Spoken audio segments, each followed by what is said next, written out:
بسم اللہ الرحمن الرحیم۔ السلام علیکم ورحمۃ اللہ وبرکاتہ۔ طلبات کیسی ہیں آپ سب؟ خیریت سے ہیں؟ اللہ تعالیٰ آپ کو اپنے حفظ و امان میں رکھے۔ یقیناً آپ سب یاد کر رہے ہوں گے، سمجھ رہے ہوں گے۔ آج ہم نے پڑھنی ہے سورہ قریش۔ سورہ قریش شروع کرنے سے پہلے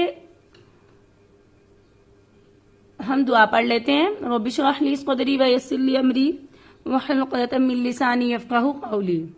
سورہ قریش مکیہ ہے، اس میں 4 آیات ہیں اور 1 رکوع ہے۔ بسم اللہ الرحمن الرحیم، شروع اللہ کے نام سے جو بڑا مہربان نہایت رحم والا ہے۔ لإیلاف قریش، اس بنا پر کہ اللہ نے مانوس کر دیا قریش کو۔ لإیلاف قریش، اس بنا پر کہ اللہ نے مانوس کر دیا قریش کو۔ ایلافہم، مانوس کر دیا ان کو، رحلت الشتائی، سردی کے سفر سے، والصیفی، اور گرمی کے۔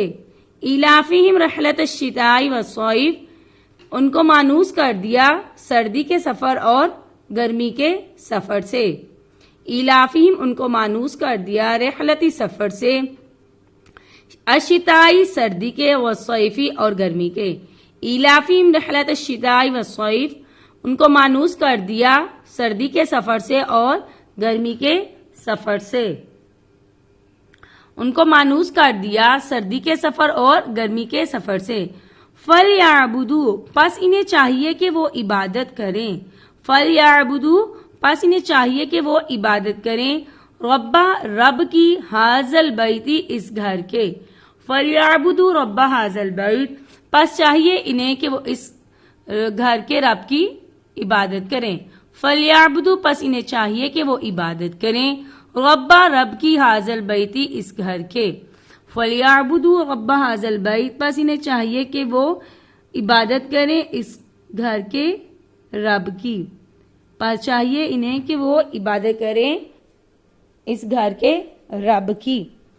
الذی، جس نے، اطعمہم، کھلایا ان کو، من جوعن، بھوک میں۔ الذی، جس نے، اطعمہم، کھانا کھلایا ان کو، من جوعن، بھوک میں۔ الذی اطعمہم من جوعن، جس نے ان کو کھانا کھلایا بھوک میں۔ الذی اطعمہم من جوعن، جس نے ان کو بھوک میں کھانا کھلایا۔ وآمنہم، اور امن بخشا ان کو، من خوف، خوف سے۔ وآمنہم، اور ان کو امن بخشا، من خوف، خوف سے۔ وآمنہم من خوف، اور امن بخشا ان کو خوف سے۔ الذی اطعمہم من جوع، جس نے ان کو کھانا کھلایا بھوک میں، وآمنہم من خوف، اور خوف سے امن بخشا۔ اس کا بامحاورہ ایک دفعہ ترجمہ دیکھ لیں۔ قریش، چونکہ قریش کے لوگ عادی ہیں، یعنی وہ سردی اور گرمی کے موسم میں یمن اور شام کے سفر کرنے کے عادی ہیں، اس لیے انہیں چاہیے کہ وہ اس گھر کے مالک کی عبادت کریں جس نے بھوک کی حالت میں انہیں کھانے کو دیا اور بد امنی سے انہیں محفوظ رکھا۔ اس صورت کا پس منظر یہ ہے کہ جاہلیت کے زمانہ میں، یعنی زمانہ جاہلیت میں، آپ صلی اللہ علیہ وسلم کی تشریف آوری سے پہلے عرب میں قتل و غارت گری کا گرم بازار تھا، یعنی عرب والے قتل و غارت بہت زیادہ کرتے تھے۔ کوئی شخص آزادی اور امن کے ساتھ سفر نہیں کر سکتا تھا، اور آزادی اور امن سے سفر نہیں کر سکتا تھا، اور قریش کے لوگوں کی عادت تھی کہ وہ تجارت کرتے تھے۔ تجارت کے لیے وہ ملک شام اور یمن کی طرف جاتے تھے، اور جب وہ تجارت کے لیے جاتے تو راستے میں جو دشمن قبیلے ہوتے تھے ان پر کیا کرتے تھے؟ لوٹ مار کرتے تھے۔ تو ان کی وجہ جو لوٹ مار ہوتی تھی، یمن کی طرف وہ تجارت کے لیے جاتے تھے تو ان کا مال وغیرہ لوٹ لیا جاتا تھا۔ تو اللہ تعالیٰ ان کو کہہ رہے ہیں کہ تم اللہ نے تم کو تجارت سے کیا کر دیا، اس مانوس کر دیا، تم گرمی اور سردی کے دونوں موسموں میں کیا کرتے ہو؟ تجارت کرتے ہو، اور اللہ تعالیٰ نے تمہیں اس کا عادی بنا کر تمہیں کیا کیا ہے؟ امن دیا ہے۔ اور کوئی شخص آزادی اور امن کے ساتھ سفر نہیں کر سکتا تھا کیونکہ راستے میں چور ڈاکو یا اس کے دشمن قبیلے کے لوگ اسے مارنے اور لوٹنے کے در پہ رہتے تھے۔ لیکن قریش کا چونکہ قبیلہ بیت اللہ کے پاس رہتا تھا اور اسی قبیلے کے لوگ بیت اللہ کی خدمت کرتے تھے، یعنی اللہ تعالیٰ نے ان کو یہ شرف بخشا تھا کہ یہ جو خانہ کعبہ کا جو سارا نظام تھا اور اس کی حفاظت کرتے تھے اور اس کے پاس رہتے تھے. تو خانہ کعبہ کی حفاظت کرنے کی وجہ سے، بیت اللہ کے پاس رہنے کی وجہ سے اگر یہ تجارت کے لیے جاتے تھے شام اور یمن کی طرف تو لوگ ان سے ڈرتے تھے، ان پر حملہ آور نہیں ہوتے تھے اور نہ ہی ان کو کسی قسم کا کوئی نقصان پہنچا دیتے. تو بیت اللہ کی وجہ سے اللہ تعالیٰ نے کیا کیا تھا، ان لوگوں کو عزت دی ہوئی تھی کہ اللہ تعالیٰ کی حفاظت کی وجہ سے لوگ ان کی عزت کرتے تھے اور ان کو کوئی نقصان نہیں پہنچا دیتے. تو اب اللہ تعالیٰ وہی ان کو یاد کروا رہے ہیں کہ اللہ تعالیٰ نے تمہیں کیا کیا ہے، اس سے مانوس کر دیا، تمہیں کیا کیا، امن دیا ہے، اور تم جو تجارت کرنے جاتے ہو تمہیں کوئی بھی نقصان نہیں پہنچتا، صرف اس لیے کہ تم کیا کر رہے ہو، بیت اللہ کی خدمت کر رہے ہو. اور بیت اللہ کی خدمت کرنے کی وجہ سے عرب کے لوگ کیا کرتے ہیں، ان کی عزت کرتے تھے، اور جب وہ سفر کرتے تو کوئی انہیں نہیں لوٹتا تھا.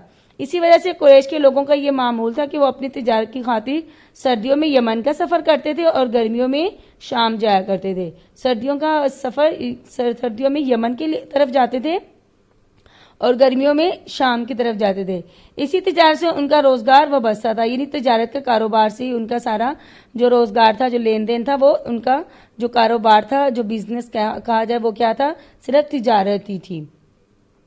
اور کیونکہ مکہ میں نہ تو کھیت ہے کہ کھیتی باڑی کی جائے، نہ باغات ہے، پہاڑی علاقہ ہے، تو اس لیے وہاں جو زندگی گزارنے کا اور اپنا گزر بسر کرنے کا جو تھا رواج، وہاں جو وہ صرف کیا تھا، تجارت تھی. تو اس لیے لوگ کیا کرتے تھے، یمن اور شام کی طرف تجارت کے لیے جاتے تھے.